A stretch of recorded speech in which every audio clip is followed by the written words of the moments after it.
Hi, my name is Melissa.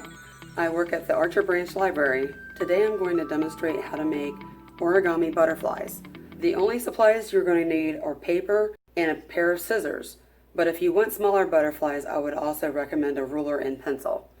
The butterflies can be made of any paper you find at home, but if the paper is too thick or thin, it doesn't hold together well or it can be difficult to fold. Also, the paper can be any size you want, but the smaller the piece of paper you start off with, the more difficult it may be. Here are some butterflies I made out of colored paper,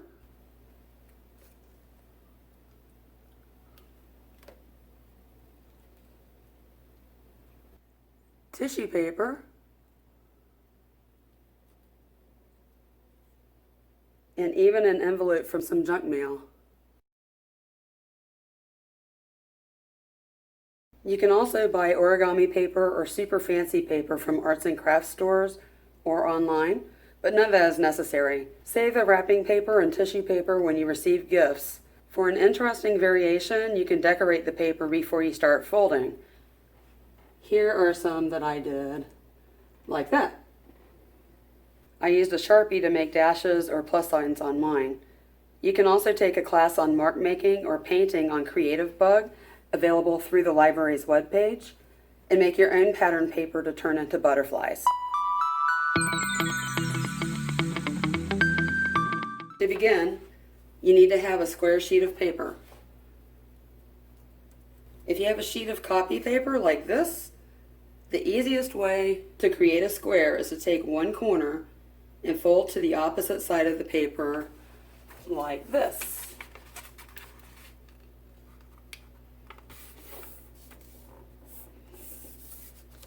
And then you can fold the paper over and cut that part off.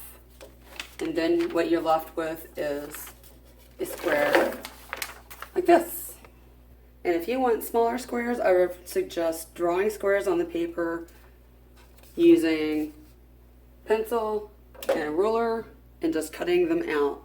Remember, squares have 4 sides and all sides are the same length. Once you have a square, bring one corner of the paper to the corner opposite.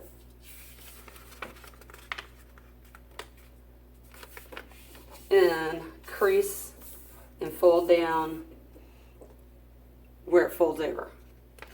Open it back. And do the same for the other corners. And open it back up. And you should have an X and fold marks on your paper. You now want to fold over the edges, one edge to meet the other, and open it back up. And you're going to do the same thing the other edge, but you're going to keep it closed. And this part is tricky. A lot of people have issues with it when they're starting out, and I did too. But what you're going to want to do is hold the paper tight before the crease on the top to stabilize it. And then push down that top fold to make a triangle on the side. Sometimes it's hard because these creases may get poked in a little bit, so you can put your finger underneath there and poke them out if that's the case. Once you have that triangle, you're going to fold it over and smooth it all down. And you're going to do the same thing on the other side. See right here, I have to poke out the folds so it'll fold down. Make sure you're holding your paper on the opposite side, and don't hold it up here because it's going to make it really hard to fold it down like you need to. And then you do the same thing. Fold the triangle over. And now you have a triangle. And the triangle has flaps.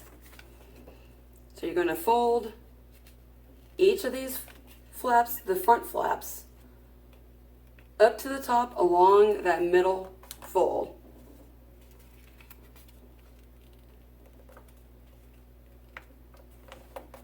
Like that. And turn it over, and it's already starting to look like a butterfly. And you have one more step. This back part, you're going to curl that up to where that tip pokes out on the top in a little triangle.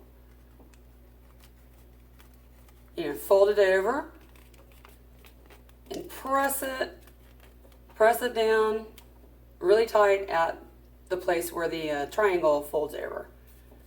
You release it. There you go. You have a beautiful butterfly. And when you're starting out, it can be easy to be discouraged because you might hang up on certain parts like I did. But just remember, this is only paper. The more you practice, the better you get. If you mess one up, just get another piece of paper and try it again. I've made at least 50 butterflies. Once you've made 50, it will be really easy. And one thing you can do with them is to pin them on a bulletin board or a wall after getting permission from your parents. I used map pins on this bulletin board. You can also make a mobile. There are a few tutorials on Creative Bug on how to make mobiles. Thank you so much for joining me. I hope you had fun creating your own origami butterflies. And if you would like more origami ideas, check out my blog for links to books that you can check out about origami. Thank you so much.